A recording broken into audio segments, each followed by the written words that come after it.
ভরে কলকাতায় অনুব্রত, বোলপুরের পথে কেষ্টর গাড়ি। রাজ্যে ফিরলেন অনুব্রত মণ্ডল। শুক্রবার গরু পাচার মামলায় জামিন পেয়েছেন তিনি।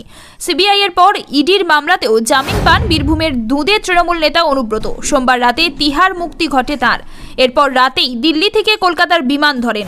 রাত 2:20 কলকাতায় এসে পৌঁছান তিনি। 4:30 কিছু আগে কলকাতায় অবতরণ করে সেই বিমান। অনুব্রতর সঙ্গে রয়েছেন তার মেয়ে সুকন্যা মণ্ডলও। তিনিও তিহার জেলে ছিলেন, সম্প্রতি জামিন পান।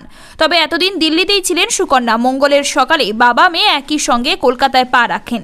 বিমানবন্দর থেকে বেরিয়ে সোজা গাড়িতে পিছনের সিটে প্রথমে উঠে পড়েন মেয়ে, এরপর কেষ্ট মণ্ডল।